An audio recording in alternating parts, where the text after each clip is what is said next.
Hey everybody, Will from 1 Kilo. Today I'm going to tell you how you can tell if you're ready to Olympic lift, and that's coming up right now.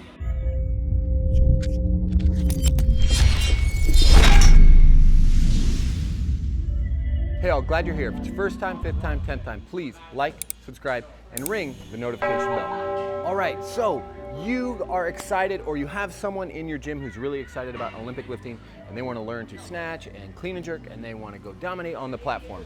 But are they ready? That's the first question you have to ask yourself is, are they ready for the movements, the snatch and the clean and jerk? And so today what I'm gonna do is show you 3 really easy, really quick tests that you can take your athletes through to see if they're ready to get on the platform for snatches and clean and jerks. So these 3 tests, these are gonna be our assessment tests. And what we're trying to do is just evaluate whether, 1, it's gonna be safe for the athlete to lift, or do they have any mobility restrictions that might cause them to have some pain or discomfort while they lift, or might it be actually dangerous for them to lift? So 1, we're gonna look for any mobility restrictions that will keep them from lifting. 2, we're gonna look at areas of weakness that might be restrictions or might be sticking points while they're learning to lift. All right, our first test is gonna be an active straight leg raise. So what we're gonna have the athlete do is they're gonna lie flat on their back, palms up, toes up, and we want the toes sticking straight up.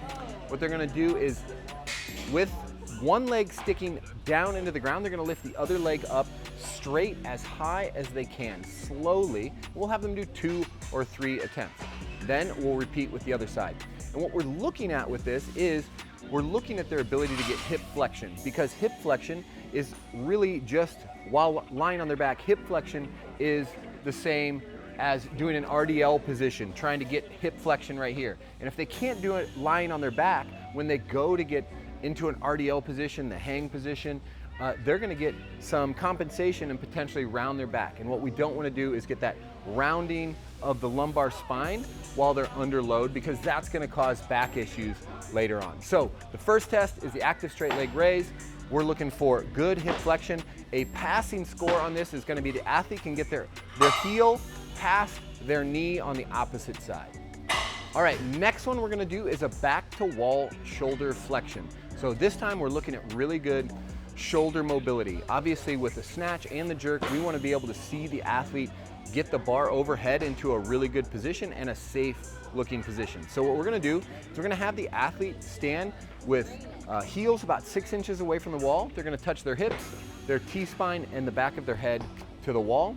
With both hands at their side, they're just gonna raise their hands up overhead while they try to touch the wall. And what we're looking for is that they can get their thumb against the wall without getting too much arch in that low back. If they have to compensate and really extend in the low back, that's gonna indicate that they have some shoulder restrictions. They're gonna make it difficult for them to get in a good overhead position. And our final test is really a global test. And what we're gonna do is just have the athlete do an overhead squat. We're gonna have the athlete take what is a decent snatch grip, and they're gonna press the stick or a light bar overhead, and then descend into an overhead squat as deep as possible. And what we're looking for here is just that good overhead squat position that we would like to see in a snatch. And so we're gonna see heels flat on the ground, athlete's hips sitting down low, not too much incline in the torso, and the bar or stick directly overhead, kind of in line with the ears. So if we see any big deviations with the bar too far forward or their torso inclined too far forward in that position, we're gonna know that we have some restrictions. And those restrictions could be ankle mobility, they could be hip internal and external rotation. They're a little too tight to get into that bottom position to start with. So we can take that information from the overhead squat and then start looking for the details about why it is that they're having those specific restrictions. Okay, so if we finish these 3 tests and we do our active straight leg raise, we do our back to wall shoulder flexion,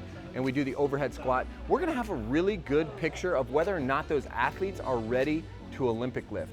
And if they are, let's get them on the platform. We'll start working in some drill work and working on learning the progressions of Olympic lifting, but if they're not, take the time to work on the mobility restrictions, work on training those patterns, whether that's a squat pattern, a hinge pattern, whatever it is, and remediate the exercises so that they are ready, because what we want to do is set our athletes up for a ton of success on the platform. All right, thanks for joining me today. That was our assessment, really quick, really easy. That's how we know if an athlete is ready to get on the platform and hit really big snatches and big clean and jerks.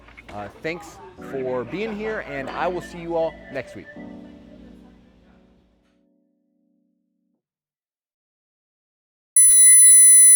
Go ahead and clap for me quick. Ready? Yep. Okay. All right.